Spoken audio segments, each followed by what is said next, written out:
Sa pagpapatuloy ng ating kwento, habang nakaupo at nakapatong ang mga kamay sa lamesa ng fifth elder ay siya namang pagdating ni Leng Shi at tinawag ang kanyang ama. Nagmamadali ito at may masayang mukha na humarap sa kanyang ama at nagtanong. Tinanong niya kung nakita na ba daw ng kanyang ama ang mensahero na ipinadala ng Shao sect, dagdag pa nito kung ano ba daw ang masasabi ng kanyang ama sa taong iyon. At gaano daw ba iyon kalakas?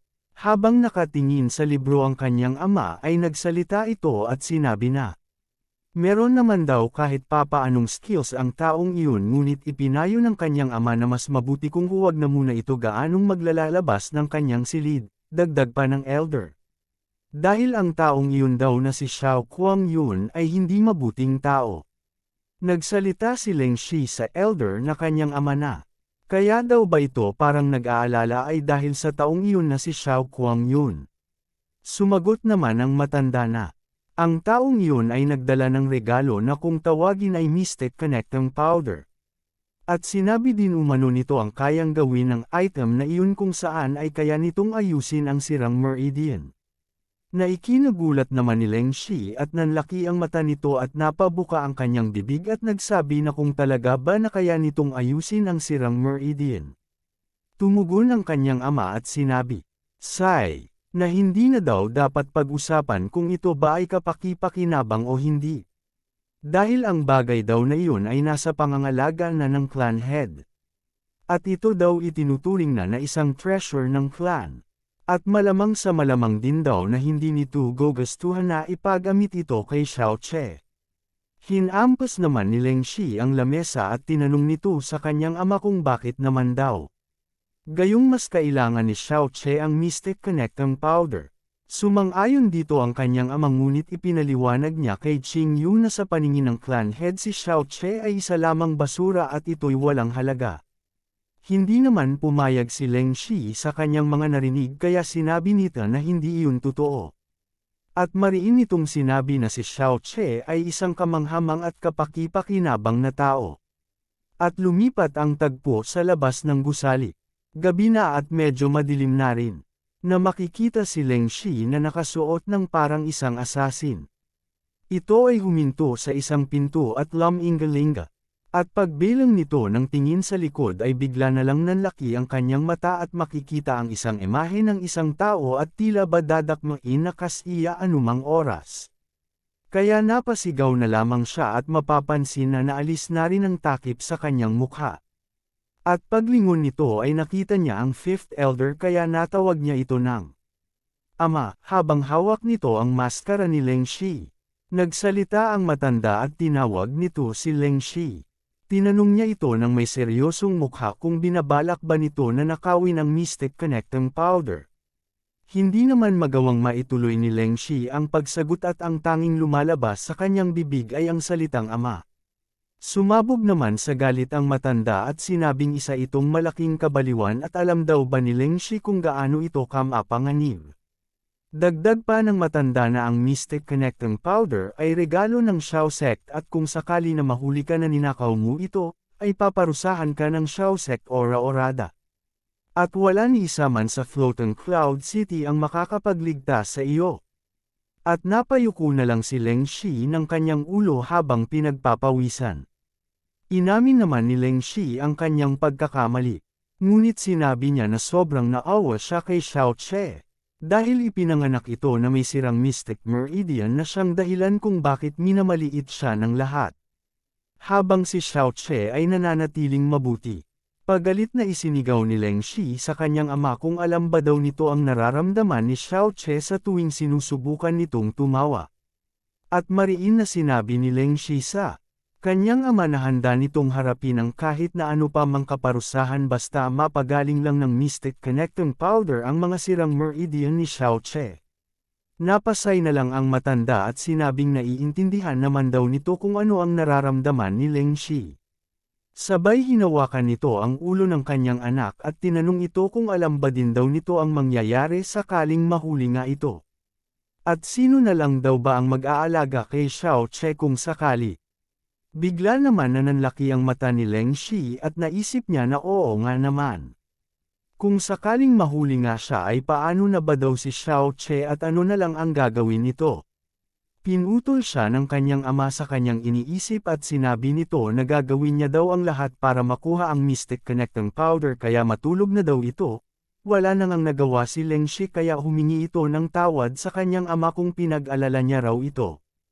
At ipinapangako niya rin daw na hindi na niya muli pang pagtatangkaan na kunin ang Mystic Connecting Powder, at sumapit ang umaga. Makikita ang mga disciple na nagkatipon sa main hall. Na makikita din ang kumag na may hawak na tasa na may laman at hinihipan nito, at ang isa sa mga escort nito. At itinon nito ang paningin sa mga disciple. At makikita din ang ating bida. At si Qing Yu, na nakahalos sa mga nagkokumpulan na disciple. Tinanong ng ating bida si Qing Yu kung saan daw ba sila natapos sa pinag-uusapan nila nung huling gabi. Tinanong naman siya ni Qing Yu kung ano daw ba ang sinasabi nito. At pasiga na dinabi naman ni Xiao Che na hindi daw nito pwedeng gawing biro ang bagay na iyon dahil napakahalaga daw nun. Ngunit naputol naman ang usapan nila nang biglang dumating si Leng Shi at tinawag si Xiao Che habang kumakaway sa kanya. Natinugunan naman agad ito ni Xiao Che at tinawag niya itong auntie. At nakita din ni Xiao Che na naroon din ang kanyang lolo kaya dali-dali niya itong binati ng magandang umaga. Gayun din si Leng Shi ay nagpaabot din ng kanyang pagbati sa matanda. Kay ngumiti ang matanda at humawak sa kanyang balbas at sinabihan sila na mabuti ito. Pagkatapos ay sumigaw ng malakas ang clan head at pinapatahimik ang lahat. At malakas din na isinigaw nito ang utos na i-welcome ang tumatayong mensahero ng Xiao Sect upang sa munting talumpati. At pagkatapos nun ay makikita ang kumag na nakaupo habang nakatayo naman ang escort nito at nag-umpisa itong magsalita sa pamamagitan ng pagkumpirma na ang lahat ay naroon na sa lugar na iyon. Dagdag pa nito na, alam na naman daw siguro ng lahat kung ano ang dahilan ng pagpunta niya sa lugar nila. At kung ano ang kanyang pagkakakilanlan. At nais daw nitong ipaalam sa lahat na isang malaking karangalan daw na naparito siya sa isang basurahan na lugar na ito. At patuloy pa na nagyabang ang kumag kung saan ipinangalandakan nito sa lahat na kahit pa daw ang kanilang clan head ay wala lang at walang ni anumang bilang sa paningin ng Xiao Sect. Naikinatulala ng lahat ng nakarinig. Parang huminto din ang oras dahil sa nangyari ngunit maya-maya pa ay tumayo ang clan head at nagsalita ito. Sumang-ayon ito sa sinabi ng kumag at sinabi nito na tama daw ang sinabi nito. Na isa daw talagang great honor ang pagpar ito ni Master Xiao na isang kumag. Sa kabilang banda naman ay makikita si Xiao Che na nanggigigil sa galit dahil sa kanyang mga narinig. Tinawag niya na isang bastardo ang kumag at ang kapal naman daw ng mukha nito na insultuhin ang kanilang founder habang nakangiting aso. Sinabi naman ni Leng Shi na sobra na daw ito. At bakit daw sobrang duwag ng clan head? Dahil paano nito pinapayagan ay ganunin lang siya ng kumag. At hindi pa katagalan ay nagsalita ulit ang lumag, na ayon daw sa huling habilin ng Elder Xiao Zeng. Ay maaari kong kunin ang isa sa inyo pabalik ng sect. At syempre alam din daw. Siguro nila na hindi kumukuha ang Xiao Sect ng isang basura. At ipinaliwanag ng kumag na ngayong araw ay siya ang mag-judge at ang magiging basehan niya ay ang lakas ng mystic power ng bawat isa.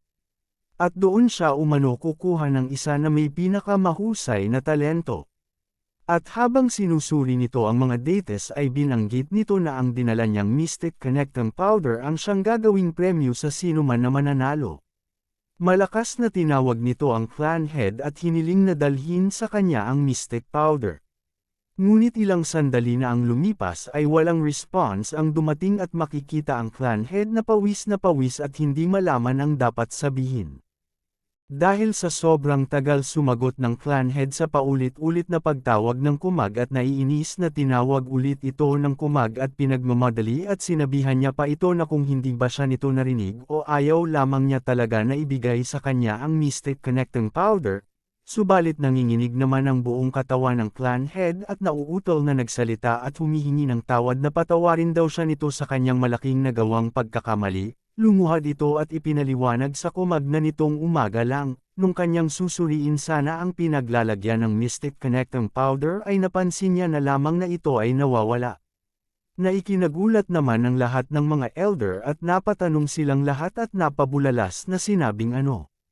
Sa isip naman ng fifth elder na mukhang may kinalaman ang kanyang anak na si Leng Shi sa pagkawala ng Mystic Connecting Powder, kaya nagpadala ito ng sound transmission kay Leng Shi kung may kinalaman ba siya dito, na ikinagulat naman ito ni Leng Shi at halos manlaki ang kanyang mga mata, at tahasan niyang itinanggi sa kanyang ama na hindi, at wala siya umanong kinalaman doon. Sa kabilang banda naman sumabog ang galit ng kumag at malakas na hinampas ang lamesa na tumayo ito at tinatanong kung anong sinabi ng matanda at kung tama ba ang kanyang narinig, na tila ba ang Mystic Connecting Powder ay ninakaw.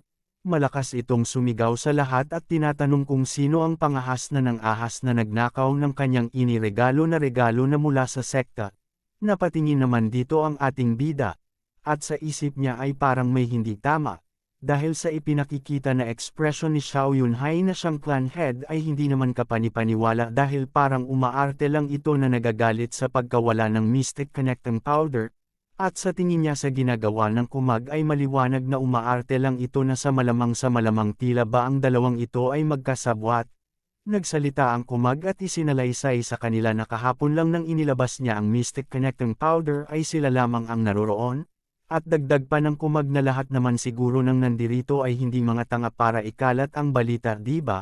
Kaya ngayon huhulaan ko na ang magnanakaw ay isa sa inyo na mga tao ng Xiao Clan, at makikita ang mga disciple na mga nabigla at tila mga kinabahan pagkatapos nun nakangiting tumugon naman ang clan head at tinawag ang kumag at sinabi nito na napakatalino raw nito, at sinabi niya pa na malamang na ang taong yun ay may alam sa medisina.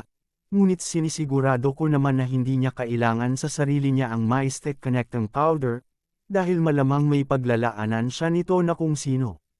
Napatitig naman ng matalim ang ating bida at sa isip nito na ang clan head na ito ay halata sa kanyang pagarte at ano daw ba kaya ang binabalak ng dalawang ito. Sa gitna naman ng mga elder ay tinanong ng kumag ang clan head kung ang kahon ba na pinaglalagyan ng Mystic Connecting Powder ay kasama ring nakuha. Sumagot naman ang clan head ng oo at parehas daw itong nanakaw. At makikita ang mukha ng kumag at ang alalay nito na naging seryoso at sinabi na kung ganun ay magiging madali ang lahat dahil ang kahon na yun ay nilagyan ko ng seal, at ito ang eagle seal na galing sa kanilang sekta.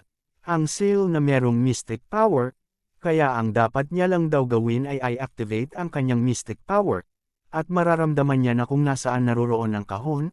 Tinawag nito ang isa niyang alagad na si Xiao Jiu at sinabing gawin na nito. Sumagot naman agad ito na Roger, kaya inaangat nito ang kanyang kamay at pinakiramdaman ang daloy ng enerhiya sa kanyang paligid, at naramdaman niya ang reaksyon kung saan ang kinaroroonan ng mystic power, at pagkatapos nun ay agad itong lumipad patungo sa lokasyon. At nang makita ito ng kumag ay tumawa ito at sinabi niya na tila natagpuan na niya ito. Ngumiti naman ang clan head na tila ba isang demonyo ang pagmumukha ng matandang ito, at mariin niyang sinabi na nais niya ring malaman kung sino ang nagnakaw.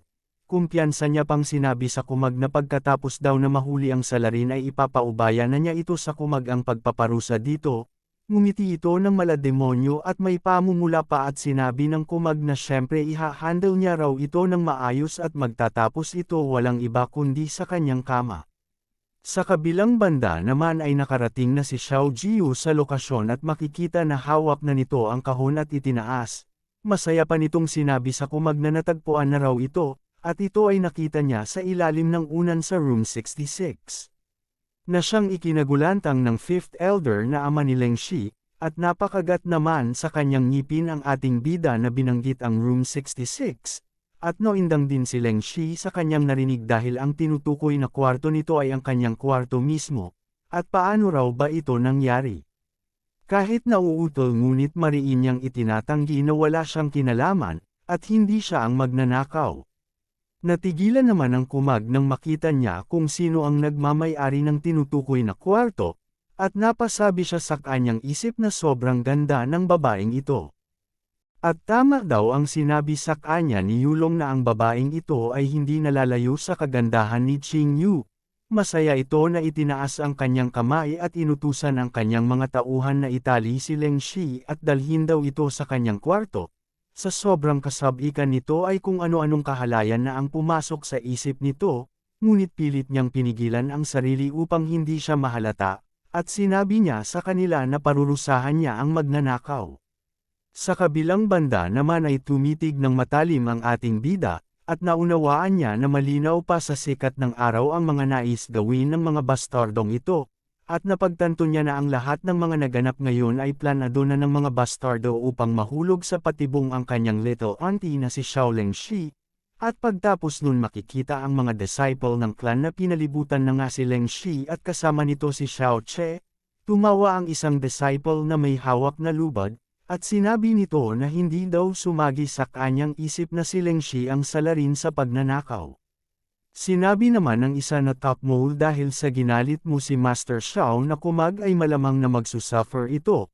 Ngumiti naman ang isang top mole na ipinaling ng bahagya ang kanyang leeg at sinabi kay Leng Shi na ito na raw ang kanyang katapusan, habang ang isa naman ay nakangiti na inutusan ang may hawak ng lubod na umpisahan niya na raw na itali ito. Nanlaki naman ang mga mata ni Leng Shi at napabuka ang kanyang bibig, at pilit na itinatanggi na hindi siya ang salarin kaya huwag daw nila itong gawin sa kanya.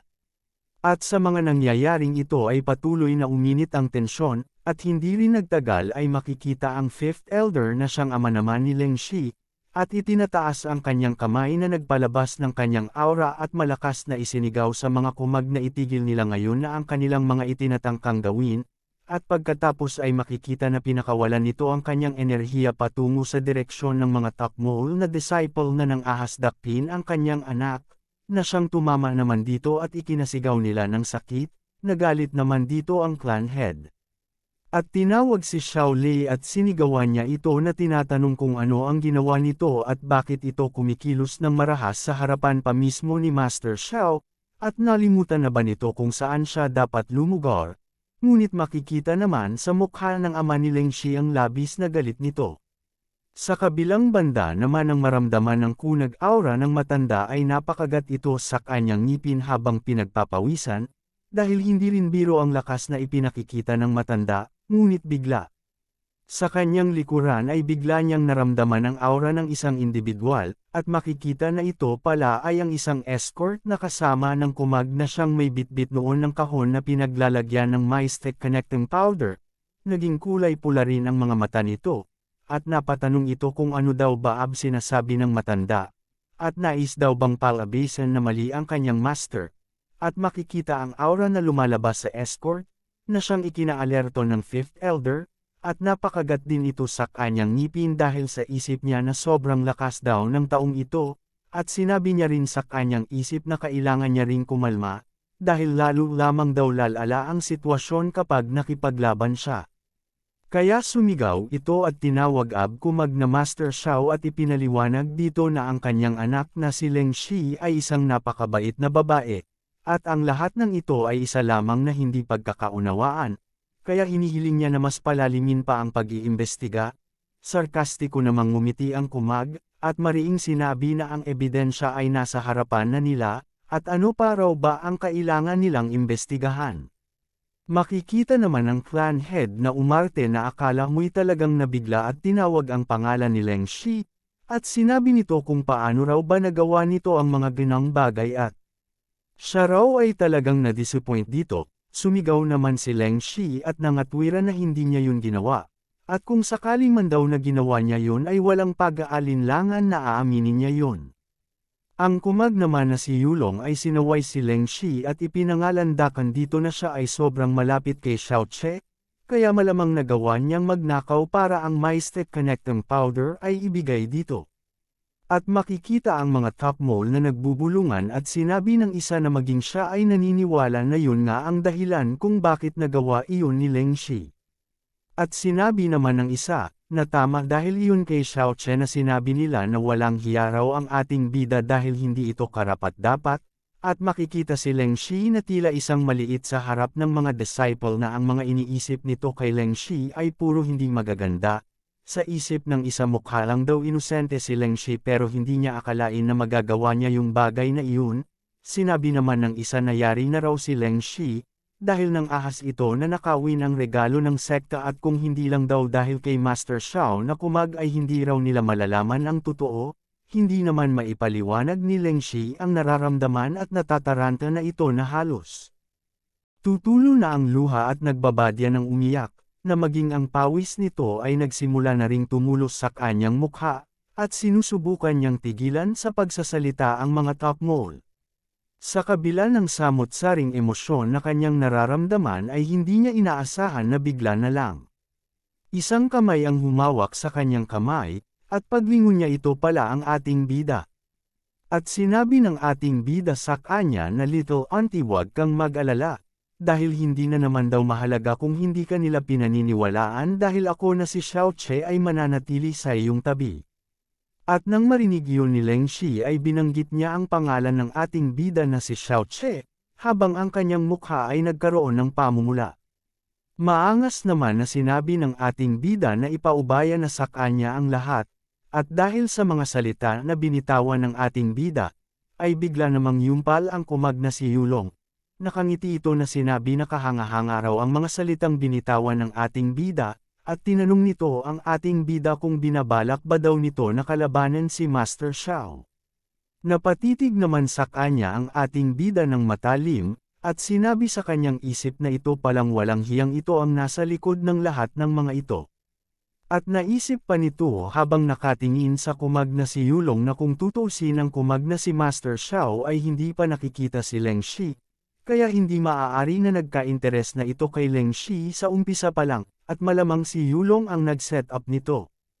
At habang patuloy sa pagsasalita sa kanyang isip ang ating bida habang nakatingin kay Yulong, ay napansin naman ito ng kumag kaya tinanong niya ito, kung ano ba raw ang tinitingin-tingin niya, dahil kung gusto raw siya nitong labanan ay pagbibigyan niya siya.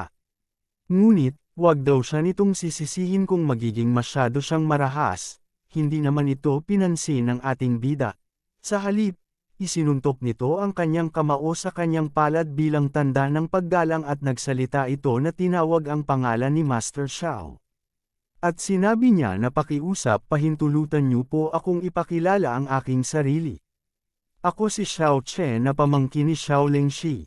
At tungkol sa ninakaw na Mystic Connecting Powder ay meron lamang po akong munting katanungan, habang tahimik ang lahat.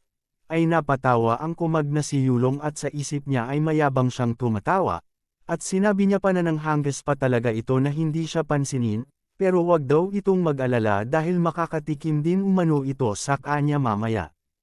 At makikita sa eksena ang kumag na si Master Xiao, at sarkastiko nitong sinabi na, "So ikaw pala yung sikat na tinatawag ng lahat na isang basura, kung gayon ay magiging mabait ako. So anong katanungan ang nais mong itanong?" Matapang naman na nagsalita ang ating bida na nais niyang magtanong sa clan head, habang ang clan head naman ay nakatayo ng tuwid na ang mga kamay naman nito ay nasa kanyang likuran. Tinanong nito ang kumag kung gaano ba kahalaga ang regalo na ibinigay ng Xiao sect, bigla naman na natigilan dito ang clan head, at maya-maya pa ay seryoso itong nagsalita at sinabi nito na ang Reg Along iyon ng Xiao sect ay sobrang napakahalaga. Dahil sa sagot ng clan head ay tumingin ng matalas ang ating bida, at mariin niyang sinabi na bilang clan head at founder ng clan ay dapat lang na siya ay laging alerto kung hindi daw nagkakamali si Xiao Che. Walang alinlangan naman na sumang-ayon dito ang clan head at sinabi na sobrang napakaingat niya. Nagliwanag naman ang mukha ng ating bida at napangiti ito at sinabi, "Kung gayon," at sumigaw ito na kung paanong ang isang maingat na tulad mo na may hawak ng Mystic Connecting Powder na alam mo na sobrang halagang kayamanan ay nilagay mo sa medicine house ng walang anumang bantay, at pagkatapos nun ay dinuro nito ang clan head at tinawag niya ito at tinanong kung ano ba talaga ang kanyang pinaplano, at makikita ang reaksyon na mukha ng clan head na napakagat sa kanyang mga ngipin, at tumulo rin ang pawis sa mukha nito. Hanggang dito na lang muna mga idol, pero kung gusto mo na masubaybayan ang kwento ay i-open mo lang ang notification bell mo pagkatapos mo na mag-subscribe. Kita-kits sa susunod mga lods, bye!